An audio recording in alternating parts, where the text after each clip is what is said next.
On va me dire que je fais un blocage dans les années 1880, mais j'y suis pour rien. Il s'est passé plein de choses en mai de cette dizaine-là. Alors effectivement, aujourd'hui, c'est le 15 mai 1889 qui va nous intéresser. Que s'est-il passé? Suivez-moi.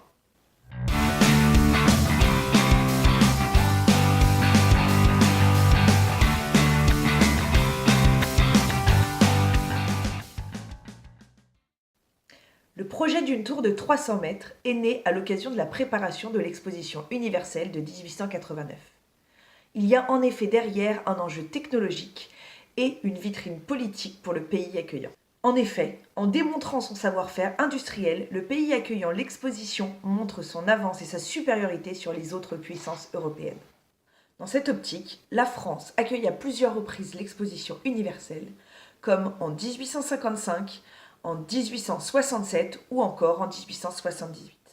Jules Ferry, alors président du Conseil de 1883 à 1885, décide de relancer l'idée d'une exposition universelle en France, à Paris. Elle se tiendra donc du 5 mai au 31 octobre 1889. L'année choisie n'est alors pas innocente ni anodine puisqu'elle symbolise le centenaire de la Révolution française. Gustave Eiffel engage alors Émile Nouguier et Maurice Quechelin, deux ingénieurs, ainsi que Stéphane Sauvestre, architecte, pour créer un projet ambitieux. C'est celui qui sera retenu pour l'exposition universelle.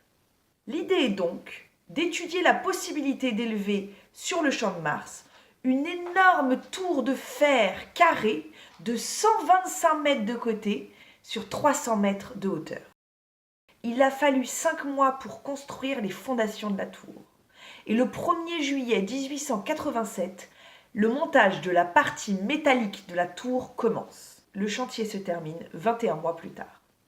C'est une vitesse record quand on pense aux moyens rudimentaires de l'époque.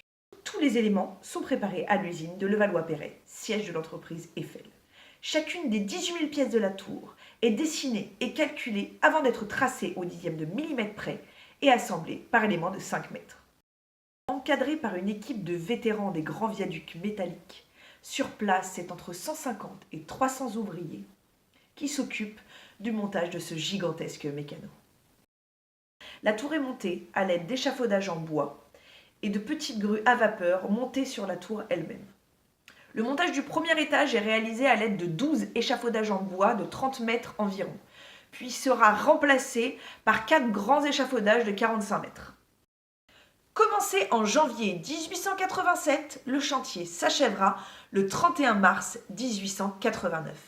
Gustave Eiffel sera alors décoré de la Légion d'honneur sur la petite plateforme au sommet de sa tour.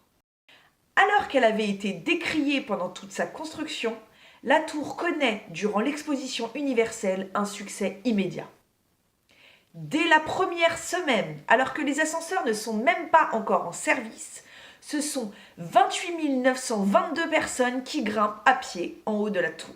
Finalement, sur les 32 millions d'entrées comptabilisées durant l'exposition universelle, ce sont 2 millions de curieux qui s'y présentent. Le 6 mai 1889, l'exposition universelle ouvre ses portes au public.